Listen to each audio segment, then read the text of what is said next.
We're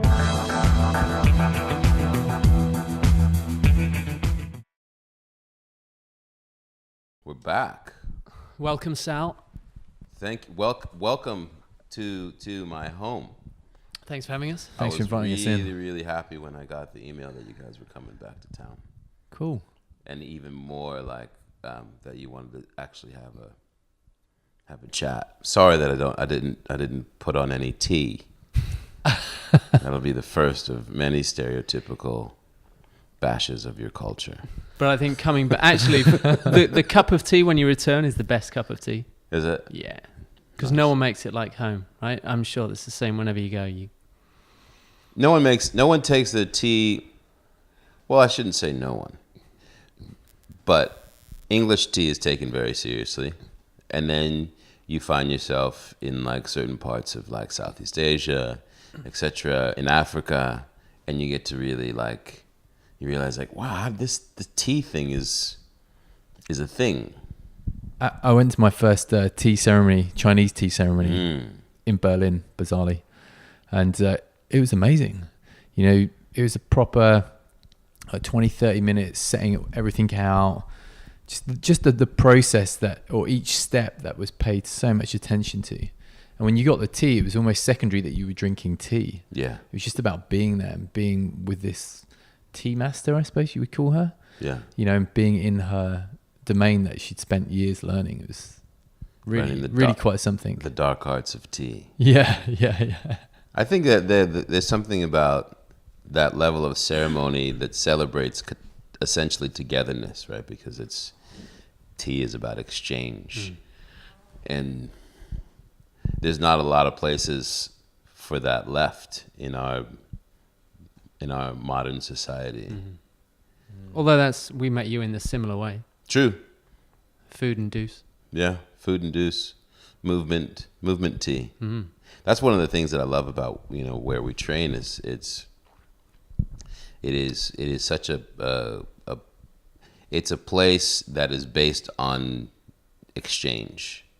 Like you go there to do more than train. I look forward to it more for the people and for exchange and being able to like be my whole self with this side effect of fitness. Logan we went to Logan's Hold the Standard Summit in London. He gave a great analogy of Deuce where he said that, when you go there, it's like being dropped into a river, and even if you're doing nothing, you're going to be carried forward. Yeah. Versus going to another place where you dropped into a lake and you just kind of float. Yeah. Yeah. And really it feels, I mean, we've spent relatively little time there, of course, but that's how it feels. You go in there, you pick up the vibe. Everyone's kind of wanting to help, and it's just got that, hasn't it? That's one of the things that makes it so unique and different than so many other places. Particularly if you turn up with the right mindset, you're prepared to go in. Yeah, if you go in, if you walk into our place with any sort of ego or like intention to like show people what you're made of, and then hoping to receive like accolades because of your abilities, you've come to the wrong place. It's not a place where I feel for certain types of athletes they want to be the man or the woman so bad that it's more important to them to be like a regional hero in the yard based on performance than like their overall impression as a human being to everyone else. That's like, it is the sole source of identity, and any other sort of influence would get in the way of what that is. And that's one of my favorite parts about Deuce is that, fitness is a part of rounding out who you are as a person in our place. It's a place where people go to get better at living. And this is just one sort of modality that you should be able to take away from your experiences there and go apply that to your life and how you deal with people and how much, it should be a reminder of like ego, to be wary of your ego. It only serves you so much. My favorite sign in that yard is, you don't have to kick it. You don't have to work out to kick it. How do you find that living in LA? Obviously, the stereotype of LA is that it's quite an egotistical place. Oh, it's so fucked up. Are you from LA? I was born in Los Angeles, raised in New York, and then San Diego. And I'm first generation American, South African, and Haitian descent. So I grew up with like really sort of interesting lens of being a young American. I had like all this cool other shit from my family that they passed down to me. And then growing up in New York, you grow up with everyone, and you're humbled by the abundance of who we are as human beings, because you're dealing with all different types of people, and you're learning their history, and you're learning their culture, and you're tasting their food, and you're knowing their dances, and like you're seeing the wonders of what they have to offer, and their language and their pageantry, and they're celebrating that shit all the time. So you don't really have room to walk around thinking you're the shit. You come west, and I think what happens, especially in LA, is it's this destination where people come to make it. And making it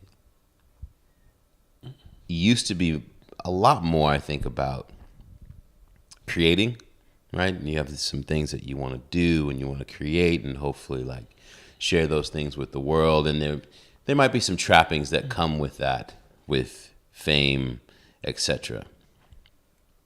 Now, people come here, and it's not just limited to, because of social media, it's not just limited to, to like being a rock star or an actor.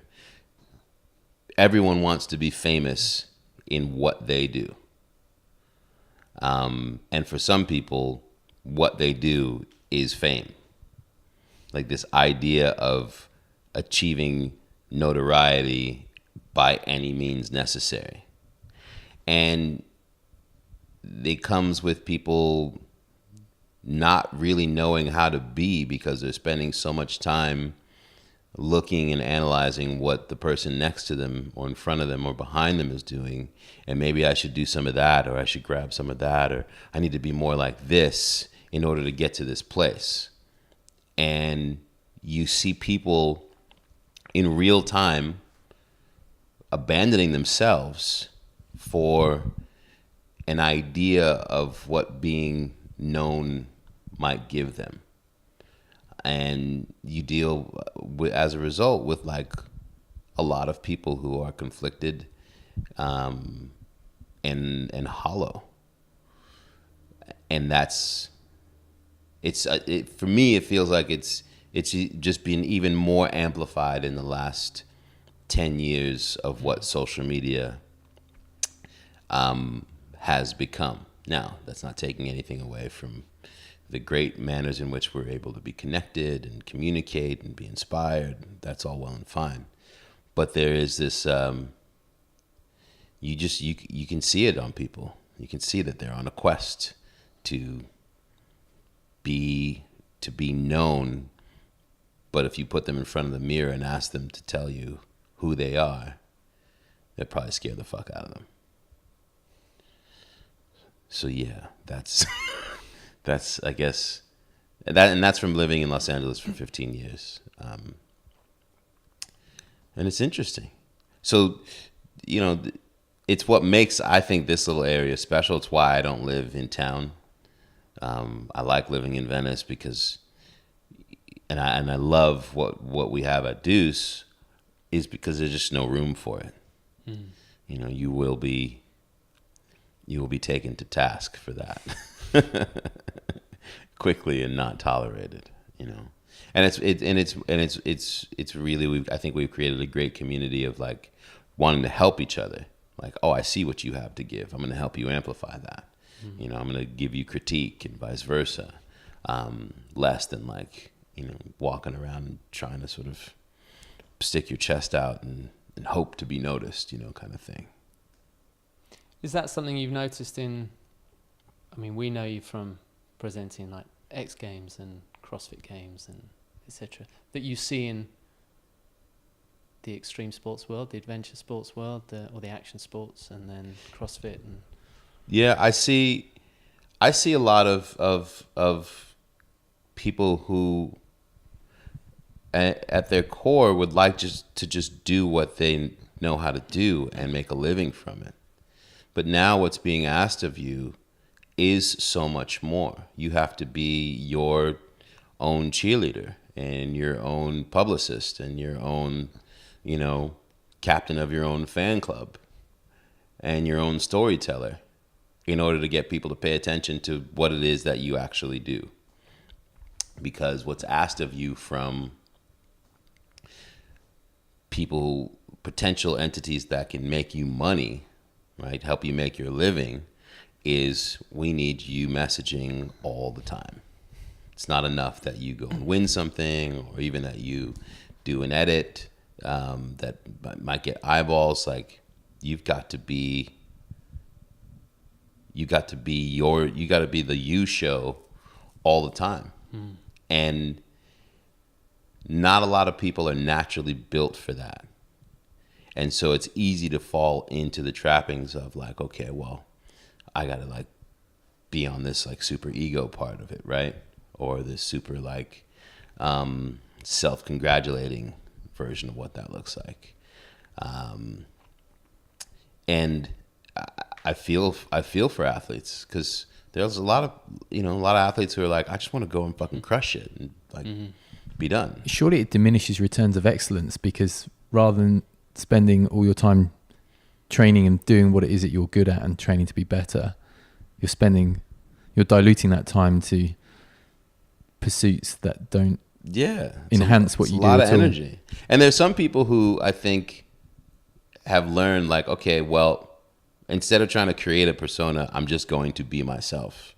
And those people for whom are just their normal self and their boring self, or their like dry wit, humor, funny self, or they're biting like, you know, unafraid to speak their truth self in the midst of they're literally like just turning the lens on themselves on a sort of regular basis in how they normally would be. Those people, I believe, are the ones who win in the end. Because it shows vulnerability. People can identify with you, and, you know, audiences are smart. They can tell when you're trying to be something.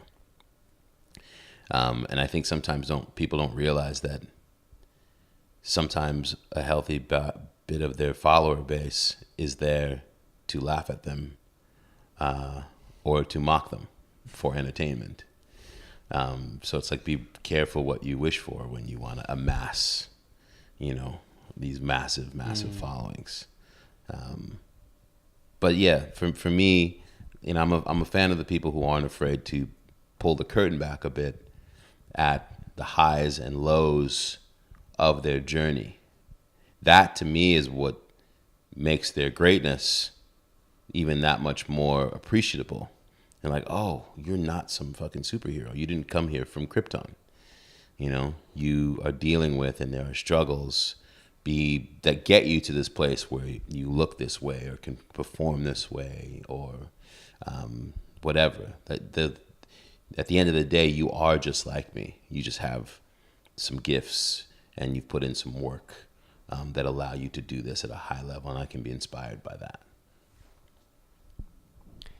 I think people want to have some sportsmen. I grew up watching a lot of tennis, and for me, tennis is went through a funny phase. Before it was like Borg, McEnroe, that kind of world, and they were on this journey. There would be the highs and the lows, and then it just became level, monotone. And well, if that's your role model, right, it just doesn't feel right. yeah, I think one of the most inspiring things that I've seen in the last year, especially as athletes are being more vocal in who they are and receiving mass amounts of criticism from certain sides, right? To just like shut up and play. And you look at like LeBron James and the manners in which he's taken on activism and protest and dealing with racism, and you know, people are threatened by that because they know that these people are already inspiring.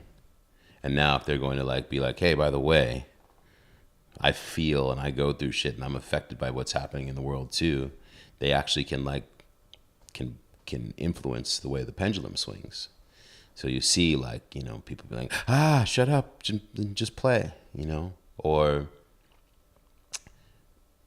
Serena Williams with her documentary and what she went through with her pregnancy and almost dying, and addressing, you know, the bigger conversation here of the mortality rates of people of color, based on systemic shit in this country for years and years.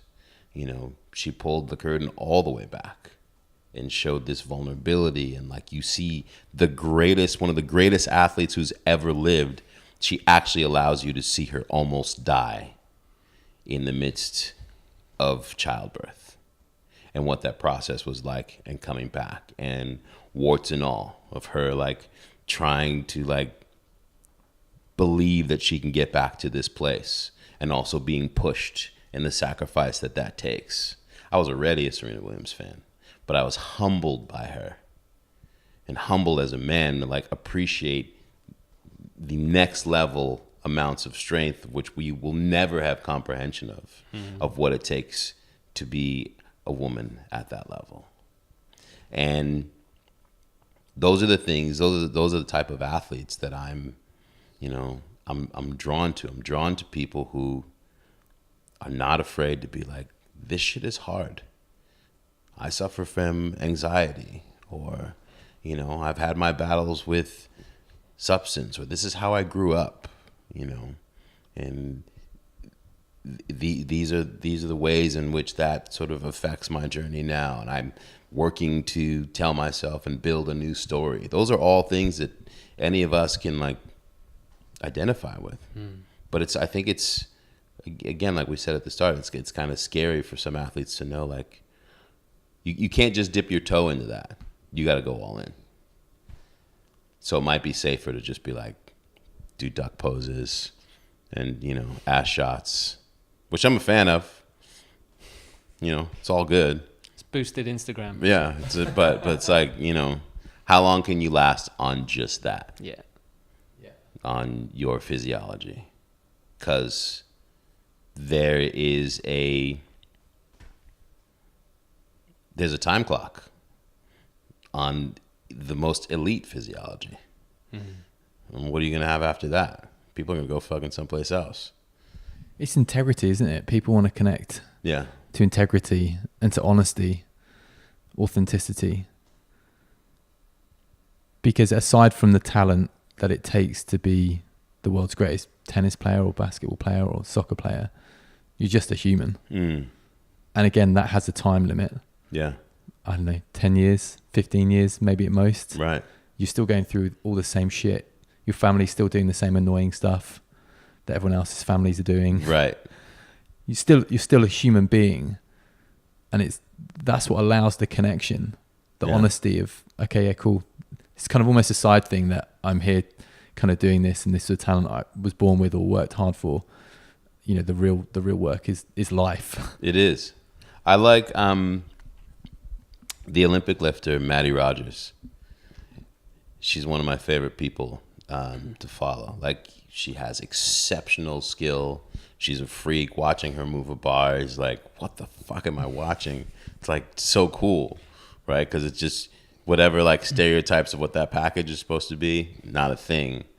But I also love the way she is just raw about the challenges and the failure and the expectations from within the community and people wanting to criticize her.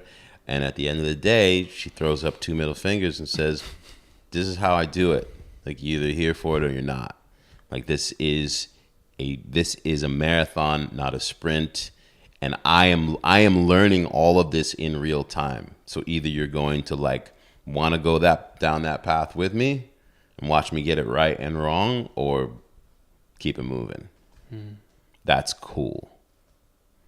And you can tell those people who are constantly sort of trying to turn up the gain on their awareness, you know, and what that yields. And you see it, I think you see that feedback loop in how they perform. Those people who are like sort of constantly sort of reaching and trying to see, you know, what else they can pull in outside of what they think they know. And being inspired in real time and sharing that in their journey.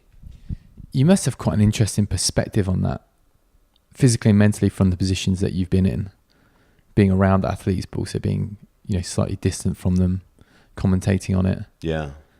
You must have quite a somewhat unique opinion, because I guess it's, in some respects, quite a niche position to be in.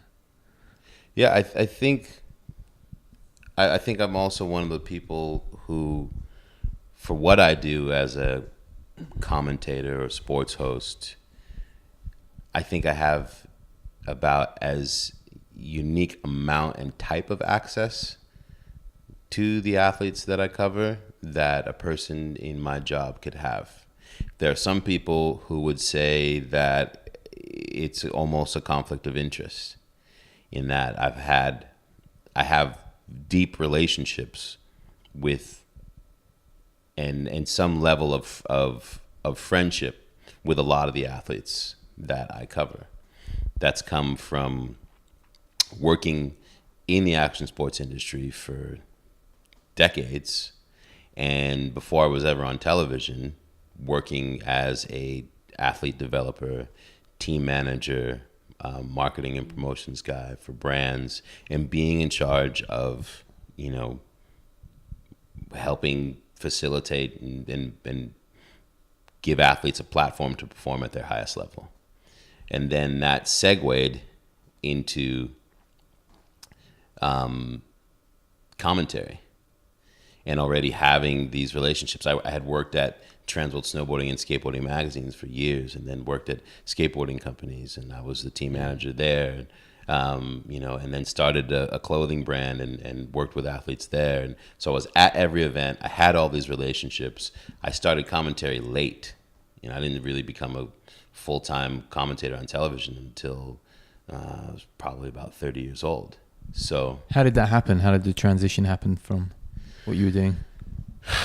That happened in a really interesting way, in that in the late 90s, mid to late 90s, this thing that was only like niche, that we only cared about, all of a sudden the world saw an opportunity for high levels of return on investment in this group of youth that were pursuing these sports and this culture. It looked like something that they could, you know, get behind, put a label on, and sell their products to a larger audience. Like, eat this burger, you'll be extreme like this snowboarder, right? Like, you know, drink this soda, and, you know, you'll be able to ride this wave in life. And it was really instant. We went from like, we're the only ones who care about it, we're putting on all our own events, to Madison Avenue like breaking down the door, and suddenly in marches ESPN with the X Games, and MTV with their sports and music festivals, and, you know, every ad agency trying to figure out a way to get a piece of what they were calling extreme culture. And we're like, who are these extreme people that you're talking about? Because we never talked about ourselves that way, you know, as a culture.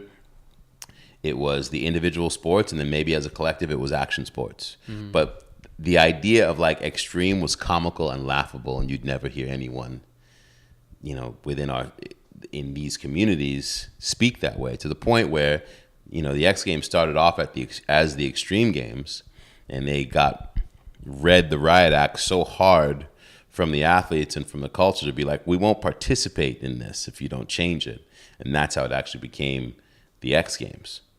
And for me, I was a guy who at the various events that my friends from different companies were putting on and that we'd be at anyway, we'd all take turns on the microphone because no one had the job of being an announcer.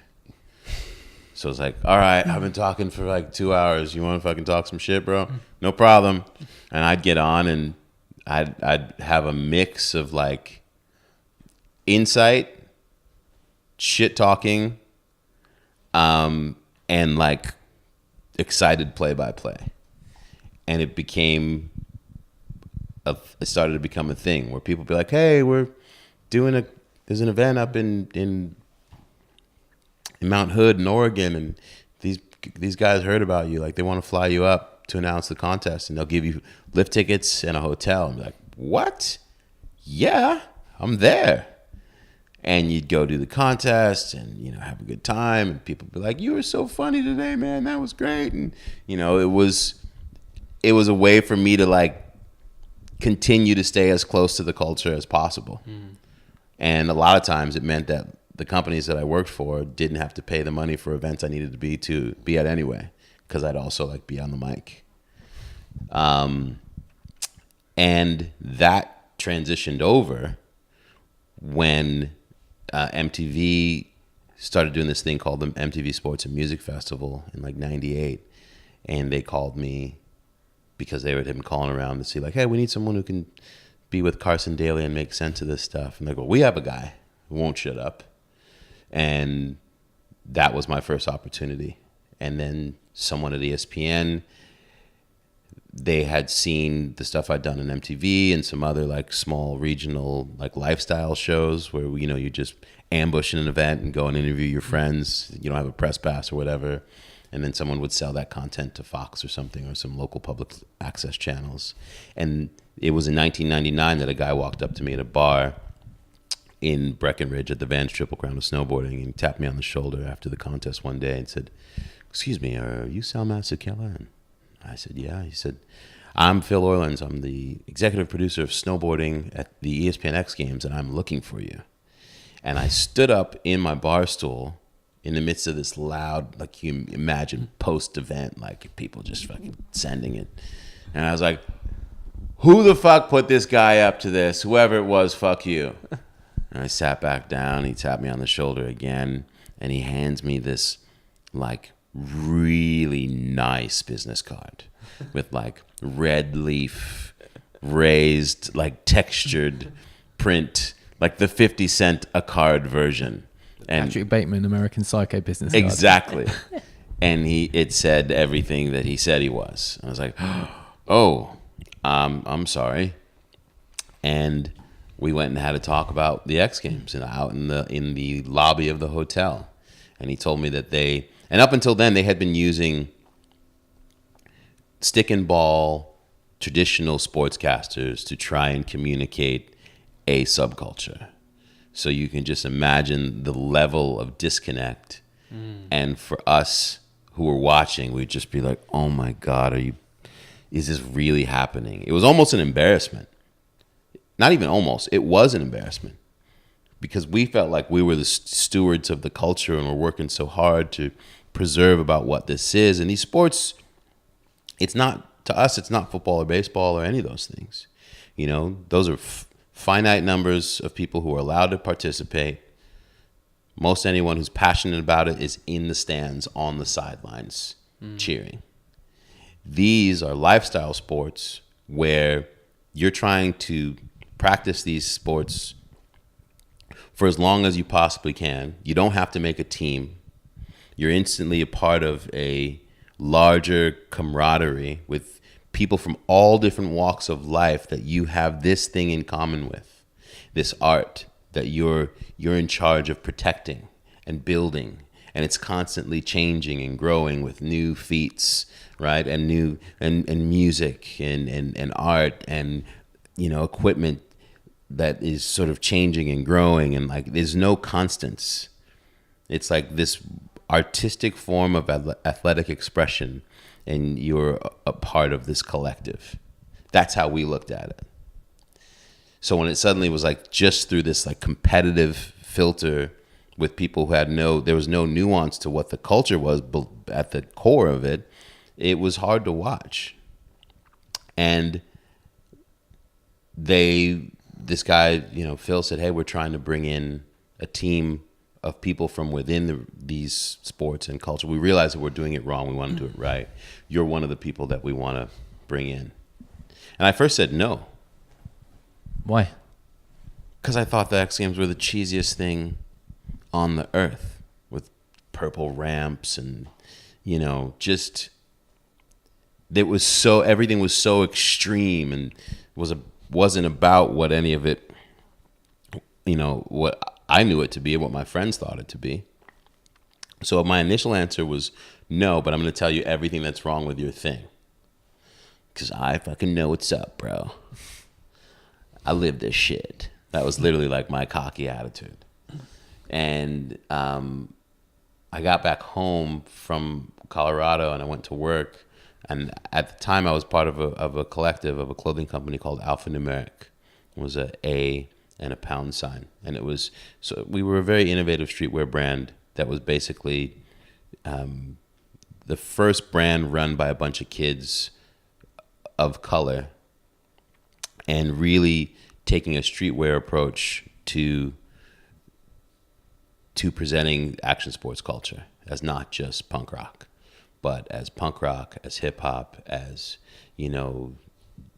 influenced by the rest of pop culture, of how we live as a collective. And we were doing really, really well. And I said, guys, you never believe it. I met this guy and he told me he wanted me to be a part of the X Games. And they're like, what'd you say? I was like, no. And they're like, what the fuck are you doing? What do you mean you said no? I was like, well, I just thought, like, no.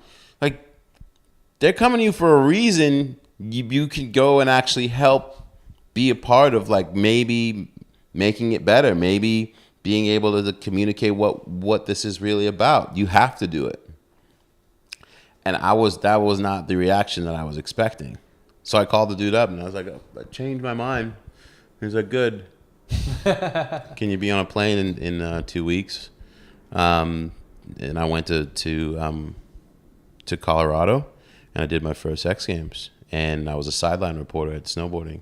And it was great. I was interviewing my friends at the end of the half pipe, And it was the first time I think that they had seen someone at the X Games communicating with these riders, not like they were Martians from, performing some crazy stunts, but from a place of understanding what it was that we were going for here and what they're doing and their personality and what it's like to snowboard. And they ended up feeling like I communicated something and helped sort of maybe have a little breakthrough to the ceiling that they were at. And they were like, all right, we'll take you 100% knowing nothing about being a broadcaster or journalist kid who just knows about his sports, and we're going to groom you and hopefully break you and teach you how to be a professional. And that was really how it started. And, I look back at it and I have no idea how I didn't get fired 1,000 times, because I think for the first 2 years, I never said we once. I was like, you guys got to stop doing this and you got to stop doing that because it's making us look like shit and it's cheap. I was the worst. And I just, I'm also like, I'm on TV. I work at ESPN and they're paying me. And, let's go party and have all the fun on earth. And, oh, wait, I'm late for the production meeting, or I'm to sound like shit because I was out at the fucking bar all night. And, like, I was the worst. It took like 2 years, 3 years for me to like get it together and be like, oh, wait, like this is, you could actually do this. And it also took some people taking me aside and being like, you're going to lose it all.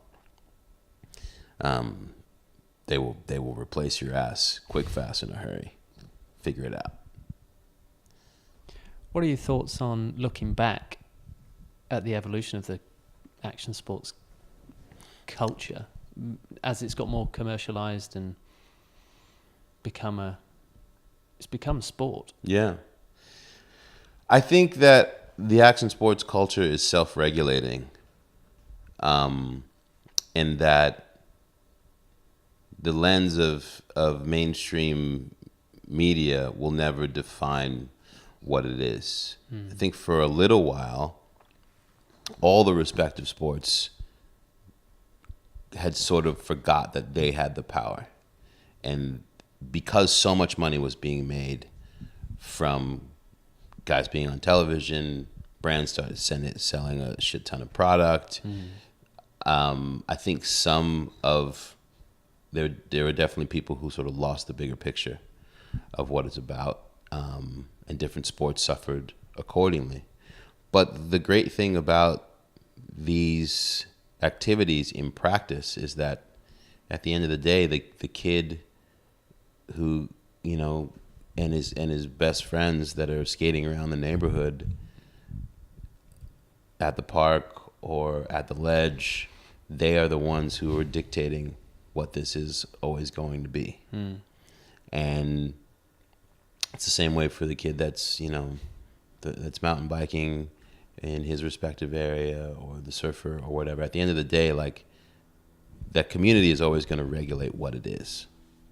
And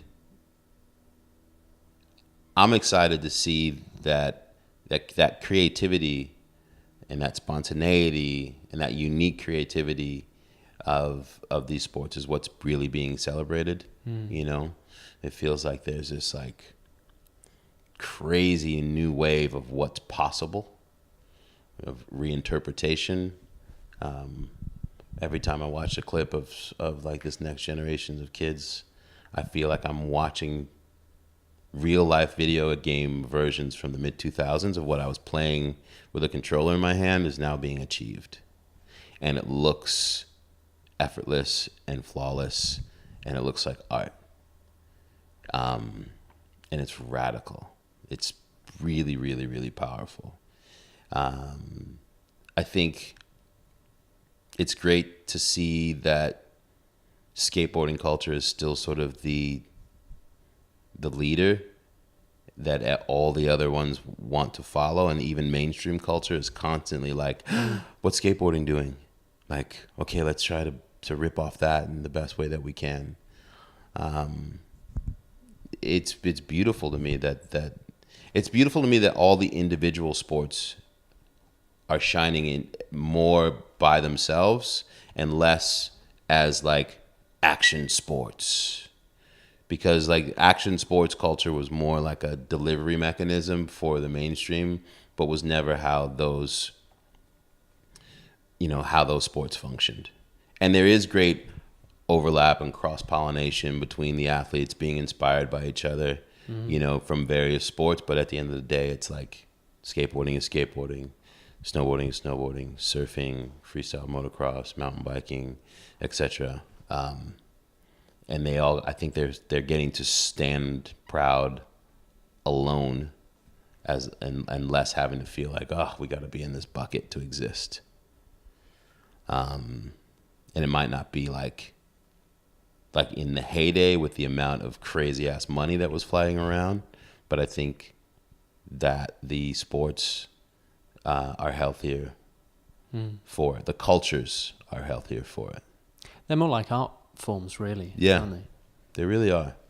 And then trying to constrain an artist doesn't really work. It's difficult. And that's why you have like your kids that thrive and enjoy surfing in contests, and then you have kids who are like, they're just like, I couldn't possibly be bothered, you know?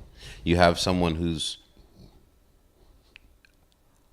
arguably, from an ability standpoint, maybe the greatest surfer who ever lived, in Dane Reynolds, who tried to conform and figure out a way to function within the ASP, WSL format. And at the end of the day, it was like, I'm going to like I can't. He just left. The best surfer, like, anytime he touches the water, people, I just want to see what might happen. And he's been able to flourish creatively as a result. He's had the last laugh.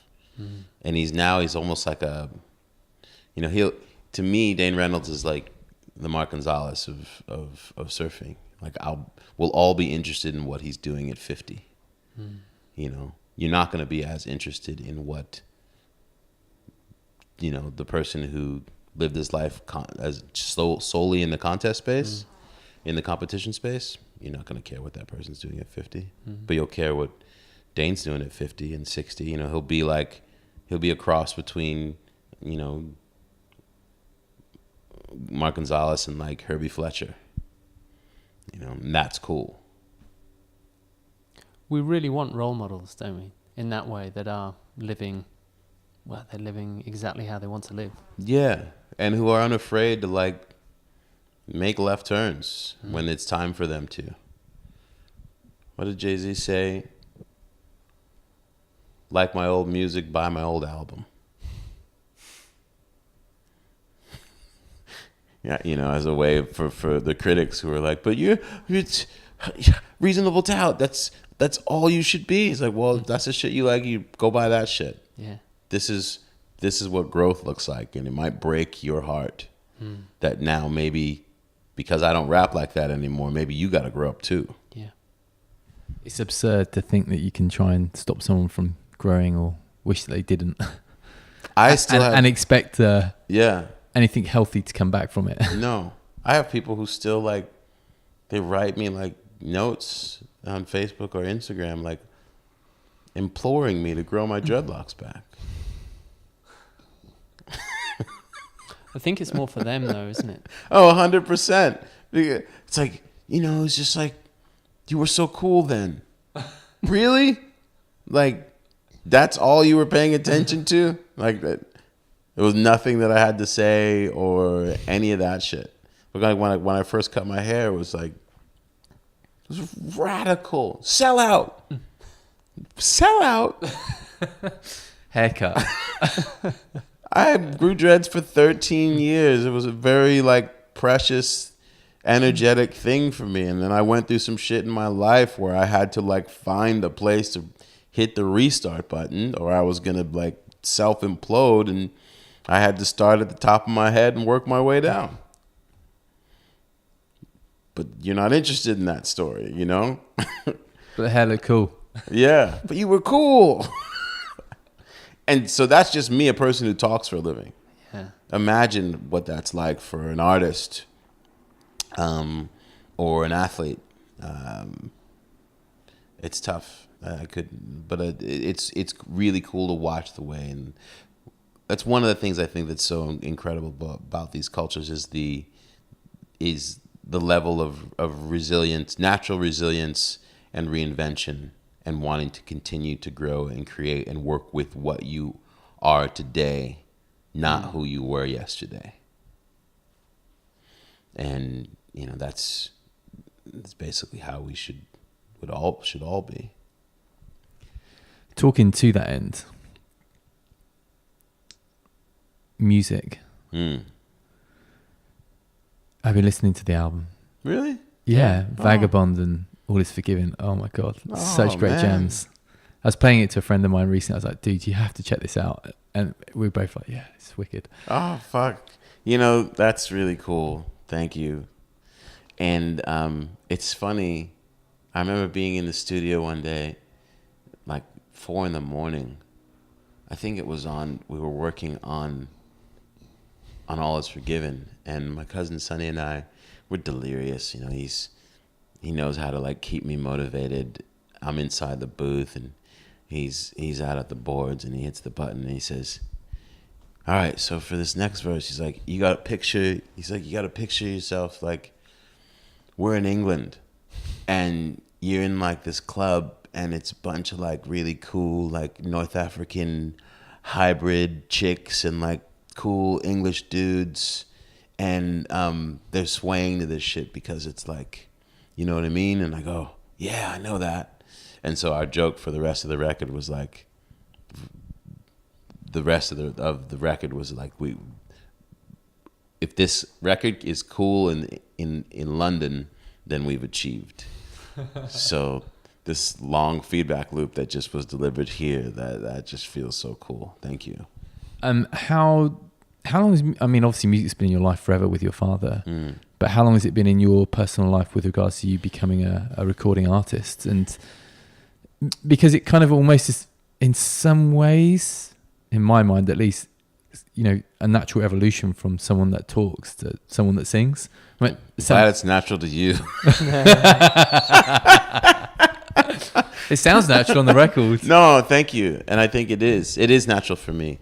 I grew up, music was obviously in my life, my entire life. My earliest memories with my father was with my dad being in the club at 2 a.m, and I'm like 5 years old, and it's his weekend to have me.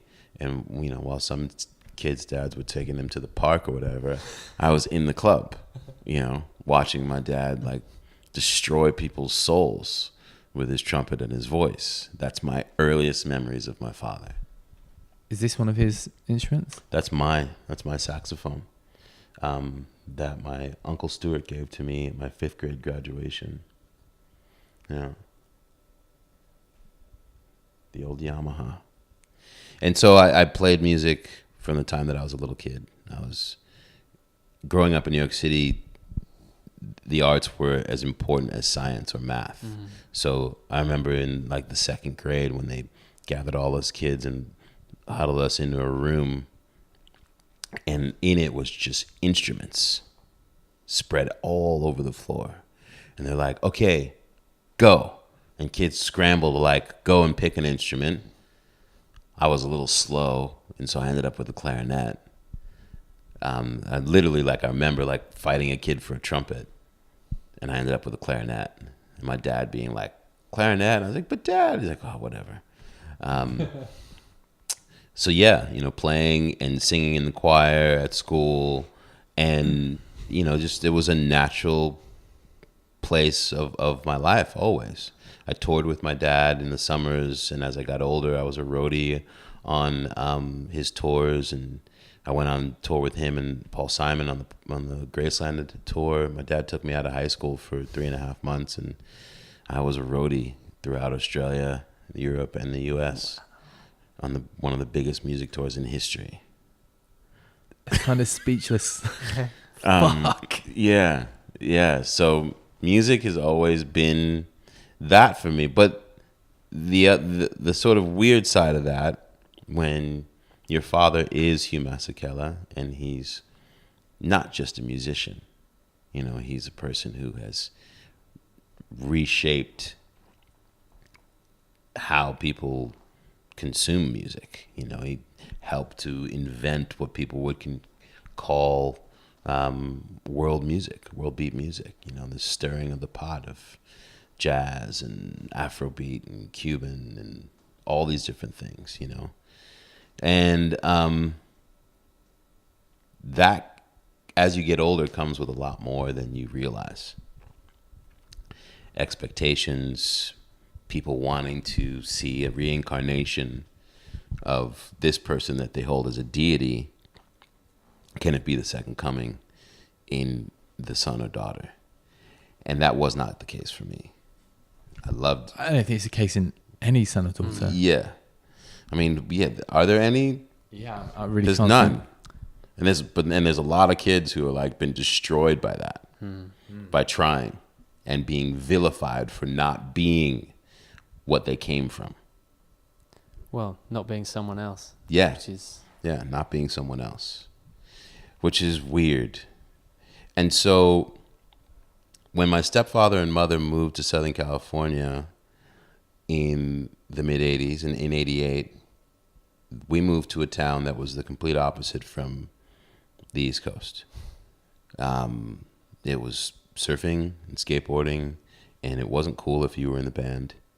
There was a shitty marching band at my high school, but there was no music program, and it was just different. And I was already an athletic kid, and I had skateboarded a little bit on the East Coast. I was living in New England part-time, which was a whole nother story. But the only kids that really like adopted me in the 2 years where I lived in New England were these like punk rock skate kids. And so one of these kids, Scott Forbes, gave me a skateboard and like some Thrasher magazines. And so I learned how to skate, and it was cool. But I didn't know anything about the culture, really, other than what I saw in the magazines. And there was no Google. So moving to San Diego, the action sports, like surfing and skateboarding, that was the culture. And that was the creative outlet for kids. And I was like, well, can't beat them, join them.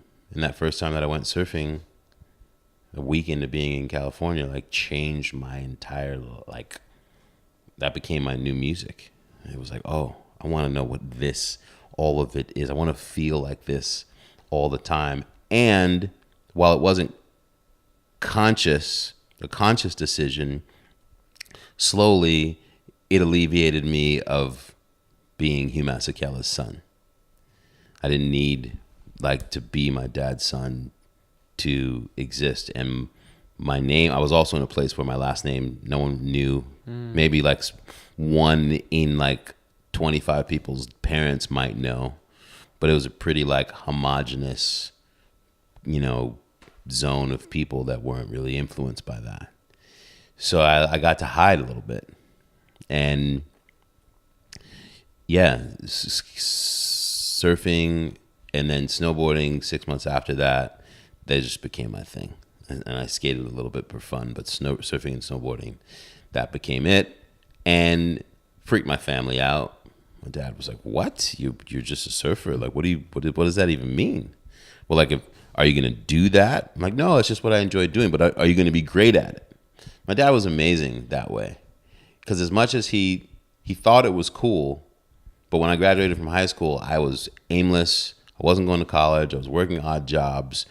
My father's like, "What the fuck?" And I remember one day he called me and said, I was visiting him in New York, and he said, "Man, I just don't understand, man. You want to do this thing all the time, but you don't want to be great at it. Like, what do you need to be great at it? Do you need to go someplace? Because I'll sponsor you to go there." I was like, well, you know, if I went to Hawaii, like that would be the place. And I also started late at surfing, so the idea of actually being great, I didn't believe it. But my dad was the only person who ever challenged me to become great at it. And I was too chicken shit to actually do it.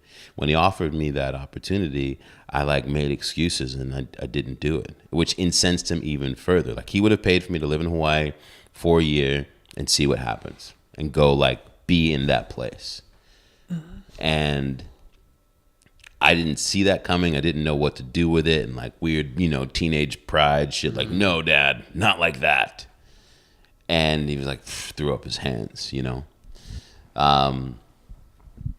So it's funny. I haven't thought about that one in a while. So that would be the sort of where my life would obviously head, as I said it.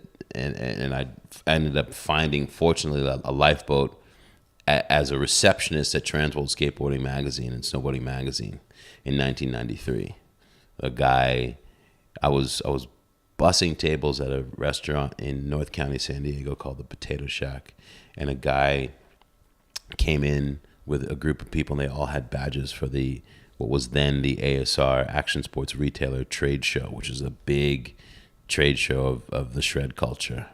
And I remember seeing these kids go sit at the table. They were my age. And I told the other guy whose section that was in the restaurant, I was like, "Dude, I need that table." He's like, $5. I was like, "Come on, Greg." He's like, I need that table. So he trades the table with me. And I ended up becoming friends with these guys. And it turned out one of them worked at Transworld. He was a junior ad sales rep. He's explaining to me what it's like to work in the industry. Every time he came in, I'd just be slack-jawed, like, "Tell me more." And finally one day he's like, "What are you doing?" I was like, "Oh, well, you know, I work here. And I'm a bar back at this bar in town. And I work enough to surf and, you know, live my life." He's like, "Well, what are you going to do with it?" I was like, I don't know. He's like, "Well, you should work. You should be working in this industry." He's like, "You can talk to anybody. You love this stuff. Like, I'm going to get you a job. And originally, he told me to call him like the next day, so because there was an opportunity to be a junior ad sales rep. Once again, too chicken shit to actually place the call. I waited too many days. And he's like, you blew it. Like, we hired someone. I told you to call me tomorrow. And then calls me back the next day and says, our receptionist decided that she's going back to school. So if you want to come and be like a receptionist intern and hustle, maybe you'll be able to find your way. But that other ship has sailed. And so that's how I got my start. So long story short, that sets me on this different path. I find my people. I'm no longer like getting fired from jobs for wanting to go surf or whatever. And now I'm in the heartbeat of the city at the most incredible revolutionary time as this thing is about to explode. 93, 94. And that leads to this career that I've had. And then in around 2010,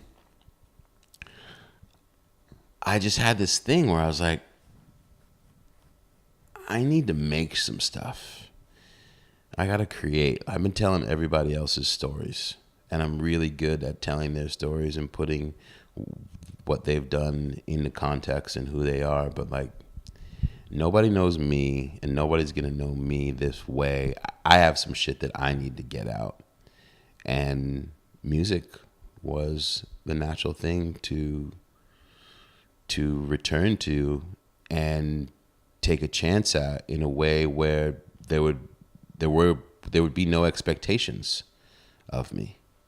And my cousin Sonny, whose father, Stuart Levine, produced all my father's great albums. They were brothers basically for 60 years. They went to music school together. He and I were living together in Los Angeles, and he had a music studio at the house. And I would quietly like sing backup on different artists that came in to record, and I just loved getting to be around it. But they would always ask me like, when are you gonna make your shit? Like, you can sing. And I'd be like, whatever, And one day Sonny called me. It was right after I left E! Entertainment. I was doing this show called The Daily 10 for 4.5 years, a whole nother podcast. And he said, are you ready? Are you ready to like do this? Like, I got time. My skills have never been higher. Let's go fucking in the lab and let's go get what's inside of you out. And that first album was like an intense 3 months of like music camp with all these musicians who I'd known for years through the records that he was making, and them all saying like, we're here for you, we've got you. And they created this it was almost like I went to music school. I came in with abilities, and so I got accepted in at a higher level, but in the advanced section, but I had to play catch up and find this shit that had been swimming around inside of me and get it out at this level. And it was radical. It was like this coming full circle with myself in a way that like, it's very, very hard to explain, because there are times within the X Games and that world where you get known to be this thing where I felt like a bit of a novelty. And I felt like, I'm in this place where I'm the only person who looks like me at the X Games. I've got the dreadlocks, and people are like, oh, it's the cool black guy from the X Games, How it's so cool. How'd you learn all that about that stuff? Because you don't do it, right? And you'd be like, what? And then you realize like, oh, you don't know me, and you don't actually really probably care, but you think I'm cool because this is where I am. And I'm like, if this is not my identity, it's not who I am, I got to go do some shit that is me. And that's how music came about. And that first album, led to, getting the opportunity to make another one, which is the one I just put out. Isn't it interesting? You keep talking about these communities that you're in that keep bringing you up.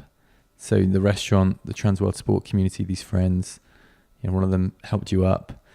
Then with all your friends, like sort of being at these different festivals, they kind of helped you up. And and encourage you when the main guy came knocking. And then, you know, with the music, and then at Deuce, like you keep putting yourself into amazing communities. It's surrounding yourself with people that are there to help, support, I suppose. Yeah. None of what I've achieved has been achieved by myself. It's all been a matter of support and community and exchange, and people sort of prepping you for battle.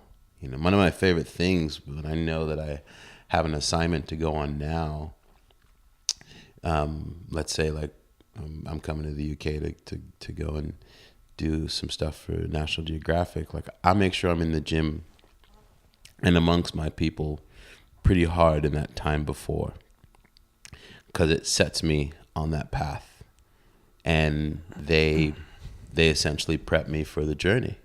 And when I'm out on the road, I'm doing so sort of with that energy and excited to come back and share what the adventure has been. But knowing that I have that support, you know, from my family and from my friends, that what you see of me in front of the camera or here in a song, is the result of my collected experiences, and that's shaped by the interactions and these support systems that have helped me to continue to flourish and to be there for me and accept me and high five me when I fail as well. You know, which is really, really, really important. You know, 7 years ago when I decided on fitness, it was because I no longer was functioning in the manner that I wanted to at the things that I loved, and I was perplexed. I was like, wait, what the fuck? You know, natural ability has always been something. And now that well is dry, and you don't actually know anything about your body or how it works. You've just been doing it strictly out of love and developing techniques for what works for you, but no techniques for how your body, how you function as a person. I didn't know anything about, or wasn't interested about, which is crazy for a guy who does all this stuff, right? But it wasn't even a cool thing within our sports to be interested in, like, well, how does it work? How do you work? We know how the tricks work. We know what's happening, but what is the input? What's possible if you actually specifically input into your body to go and do these things? It was not cool. Fitness was not cool. Like if you were just, oh, that guy's a fucking jock. You know, people would give Danny Way shit for training. Like it was an unfair advantage that, like, you know, he could do what he could do on the mega ramp because he trained so hard, you know? It's just crazy. And I didn't even think it was a possibility for me. And I know now, like, there's no doubt about it, I would not be flourishing in my career path without this. This piece has given me new energy, like a new lens. You know, I take a training mentality into everything I do. You know, whether it's, you know, my creative projects they're all hard. You know what I mean? Like, I can have a great idea. Executing it and making it a reality is hard. You're going to come upon obstacles. It's going to feel endless. You're going to be told no. And I literally try to take like what it's like to be in the pain cave of a shitty workout that I can't sprint through, I can't muscle through, but I have to find a rhythm that works to finish the task. And at the end of that is all sorts of fucking joy. And I never in a million years did I think that that would be a tool that I could take to everything else that I do in my life. But that's really how it's hand in hand for me. People are like, what are you training for? I'm like, I'm training for life. I'm training to live. I'm training for the uncertainty of what this journey is. And yeah, I'm an imperfect being, but if I can constantly be refining like how to optimize, why wouldn't you? Why not? And that's been the most powerful growth of the last decade for me, for sure. Do you do coaches prep? No. And Logan is constantly just like, it's waiting for you. Coaches prep is it's online now. You actually got no excuses now. Like, your shitty schedule is not a thing anymore, Sal. When are you gonna do it? So soon. It's in my 2-year plan to complete. Because everyone's just like, you'd be a fucking, you're going to be a coach one day. And I'm like, really? But it is something that would be pretty amazing. And I love the ethos of what Logan's come up with, and I love the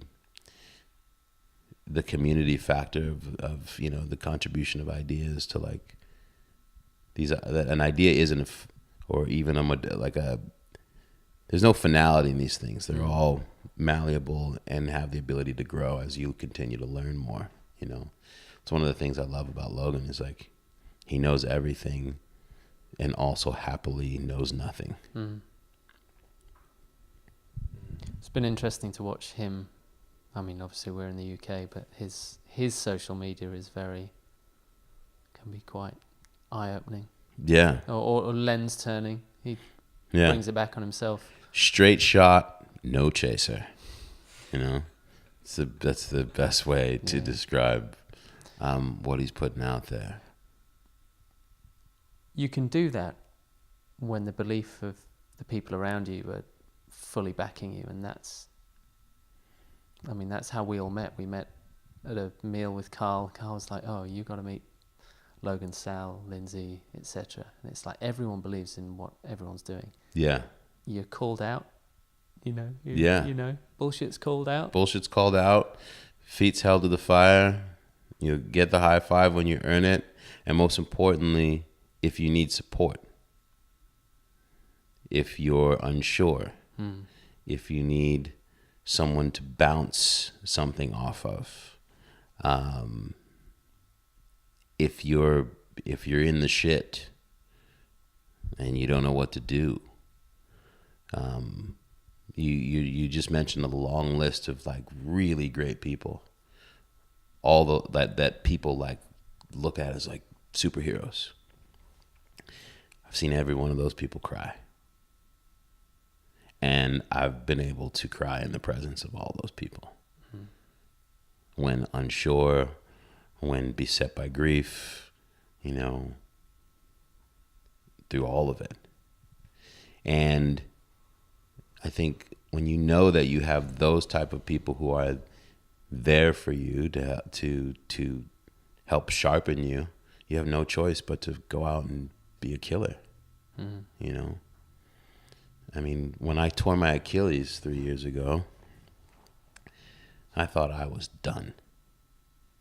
And I also thought that like I had made all the doubters in my life who were living comfortable lives and were made to feel uncomfortable because I was going for it, who were finally like, told you need to fucking relax, do less. I felt like I had vindicated all those people. And it was really funny. I was just happy that I hadn't done it doing fucking box jumps and that I was playing basketball. As miserable as it was, I was like, thank God I wasn't actually participating in fucking CrossFit or just be over. But I was playing in my league basketball game. And ironically, I did it the same day as Julie Fouché.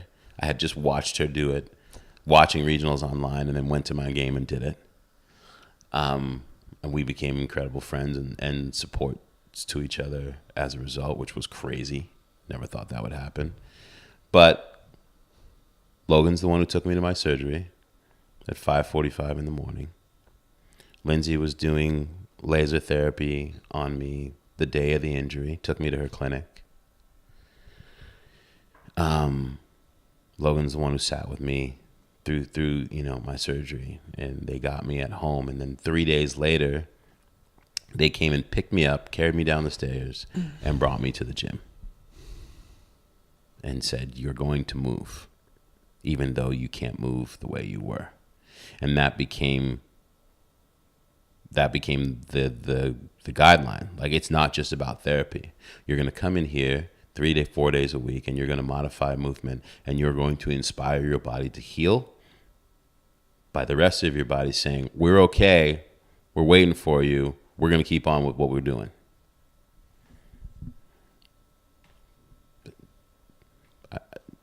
You know what I mean? Like, where do you get that? When people you can't walk, and the people are moving boxes for you and setting up your modifications for you.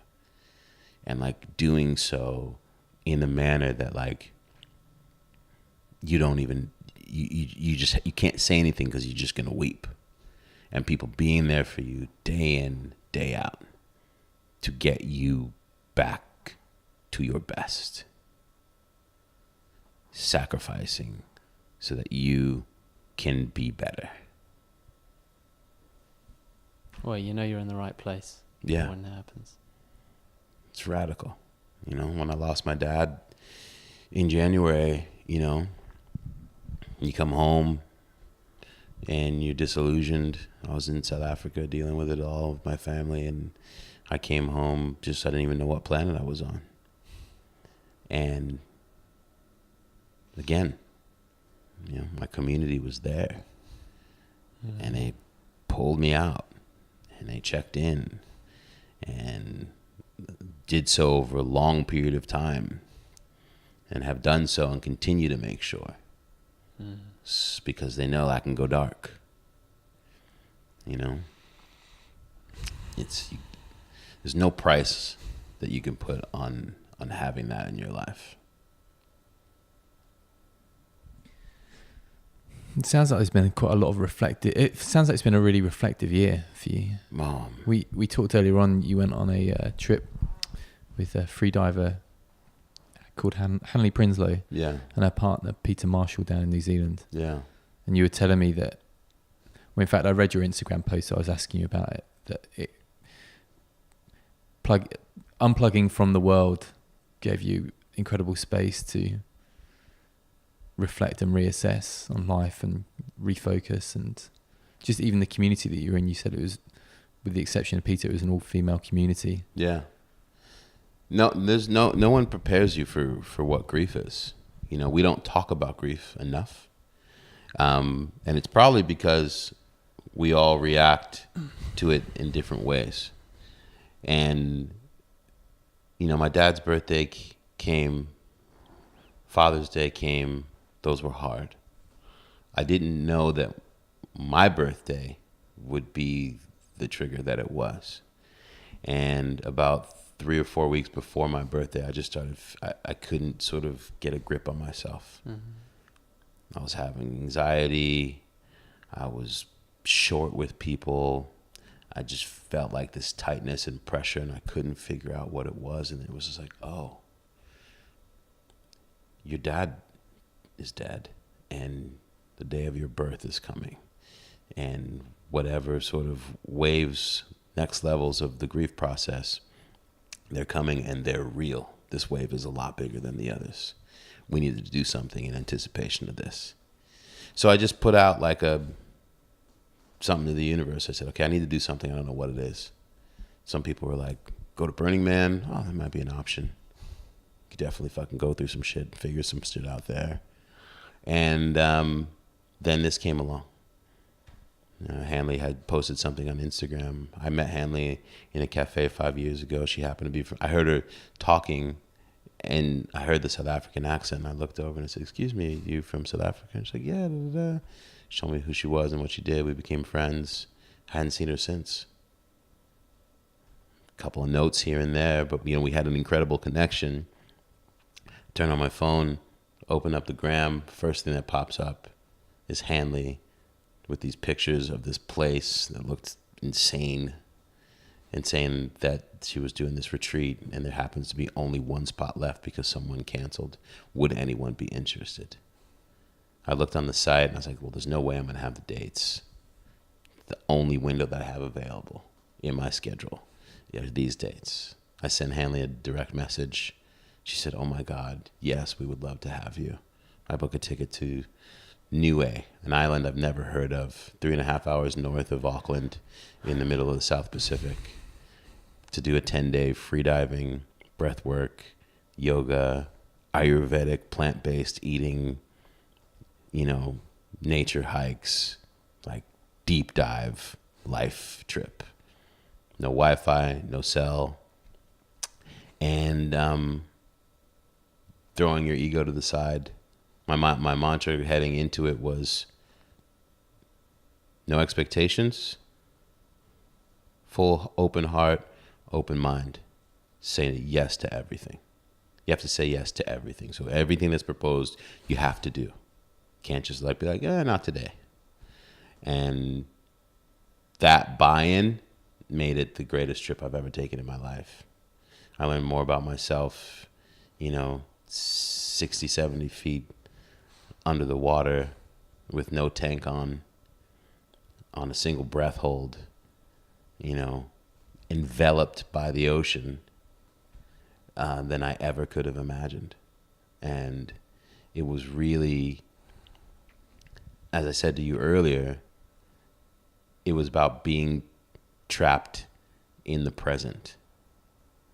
And what happens when you put yourself in a place where you're forced to be present. You don't have the option to go this way, pick up the phone, do things. Like you got to deal with the now at all times. And you slow down and you start to feel lighter and open, and you're allowed to actually deal with the things that pop up within you as opposed to sidestepping them. And it takes such humility when it comes to something like breath work, especially freediving. You don't have time to you can't muscle your way through any of it. And you're learning just a whole new system for function and learning how your physiology works. And oh, wait a minute. You mean that thing that happens at 1 minute of my breath hold where my chest starts to shake? That's just a car alarm? That's not a real thing? Oh, here's what happens on the other side of that. I went from 1 minute and 45 static breath hold to 3 minutes and 30 seconds by the end of the trip. Never in a million years did I think anything like that would happen. In my life. Swam with fucking humpback whales and had communication with these animals, and it was, I did yoga for 10 days. What? Never in a million years. But that sort of radical self-lovery, in a way that's unfamiliar and uncomfortable, and then being amongst these women, a 60-year-old woman from Belgium, a 50-plus-year-old woman from the States and Pennsylvania, and this Swedish woman who was in her mid-30s, and these women and Hanley and her chef, and them holding space for me to be allowed to really just be and be vulnerable in that space with them as we're all going through this. Bro, I came out of there with new life armor, so humbled, just so humbled at the fact that I'm still here. And, you know, my dad came and saw me in a dream while I was there. It was like, and I just came out of there like, okay, let's get it. We're here. The grief is a backpack that you will wear for the rest of your life, but you can learn to adjust it and learn to wear it in a way where it's not wearing you. And that's what that's what I got out of that trip.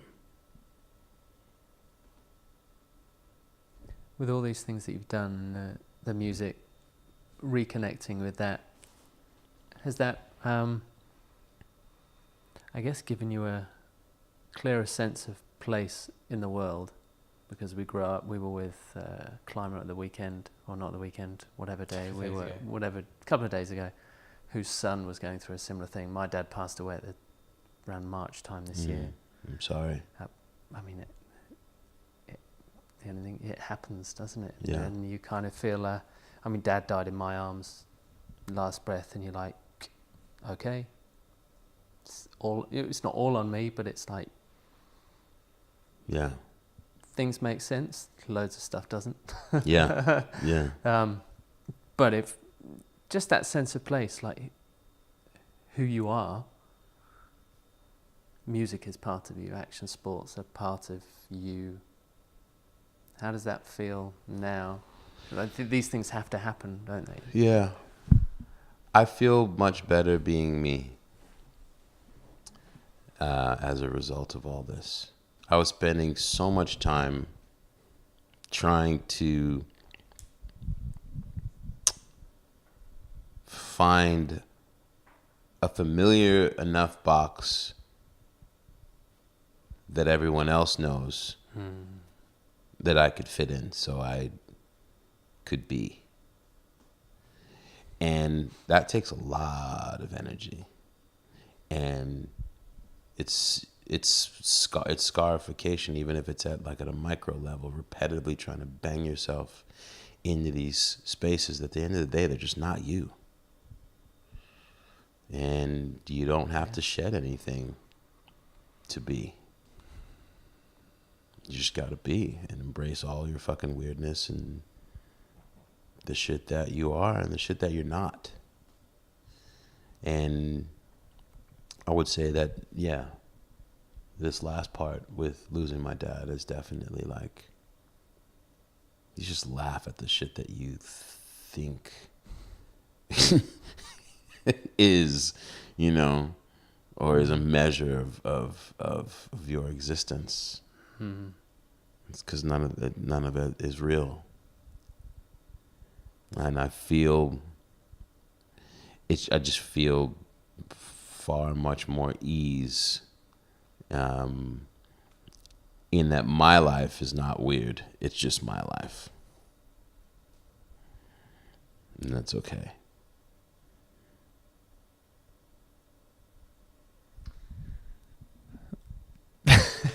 What to say? Thank you. Where'd you go from that? It kind of feels like a really poetic ending, so thank you for your time. Oh, thank you guys, man. It was, I'll never forget, the instant camaraderie and connection and sameness that we all felt when we met. It was one of those moments where you're like, my people, and it's cool to be able to continue it on. Yeah, we felt that too, and we feel like Deuce has become a home for us in LA, and I know it's not even really a thought about when there's somewhere that you feel really happy to be or safe or secure or whatever. You don't even really consider whether we need to call and say, hey, can we drop by? It's just like we just go. Yeah. And really, this is only our second time. Yeah. Second time in LA. Yeah. We spent time with Logan in the UK earlier on this year, but that's what it has, and they're the people that are there, and you were there, and Logan. It's crazy. We're, there's 7.5 billion or whatever of us on the planet, but we are a root system. I really think of us as human beings as a single entity in a root system, and when this people who have the similar root level and sources, you look at them and you're like, all right, I know you guys, you know, and that's a gift, and you got to cherish those, and you got to put them in your pocket, because again, look what you get out of it. You just get to show up halfway around the world. You guys get to come out, and all you have to do is show up. It's beautiful. Thanks. Thank you. Thank you.